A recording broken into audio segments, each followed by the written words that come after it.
তুমি এখানে কি করতেছো? আমাদের গ্রামে বড় একটা গরিলা এসেছে, তাড়াতাড়ি চলো, না হলে শেষ করে দিবে। আমাদের গ্রামের ক্ষতি করবে এমন কারো সাহস হয় নাই। দাঁড়াও গরিলা, আমি আসতেছি। কিরে গেরিলা, তুই আমাদের গ্রামে কি করিস? বেশি করলে তোকে একদম শেষ করে দেব। চলে যা। দেখো হাল্ক, আমি তোমাদের কিছু করব না। একটা ড্রাগন আমার বাচ্চাটাকে তুলে তার গুহায় নিয়ে গেছে।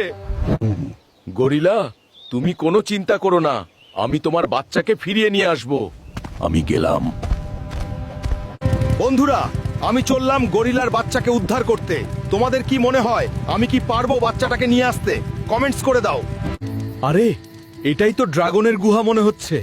ভিতরে গিয়ে দেখি কোথায় আছে। এই তো পেয়ে গেলাম গরিলার বাচ্চাটাকে, কিন্তু এখান থেকে আমি বের হব কিভাবে? ড্রাগনের আওয়াজ শোনা যাচ্ছে। কিরে ড্রাগন, তুই গরিলার বাচ্চাটাকে দিয়ে দে, না হলে তোকে মেরে একদম শেষ করে দিব। মানুষ এত বোকা।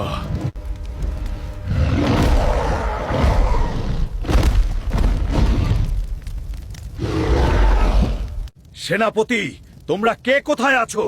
এই লোকটাকে জেলখানায় আবদ্ধ করো। একে এখন মারবো না। আরে, এখানে এসো তো, আমি মহা বিপদে পড়ে গেলাম। এখন এখান থেকে কিভাবে বের হব? বন্ধুরা, হেল্প করো আমাকে। হাল্ক বেস ড্রাগন পর্ব 2 দেখতে চাইলে ভিডিওতে লাইক করে চ্যানেলটা সাবস্ক্রাইব আর পেজটা ফলো করে দাও।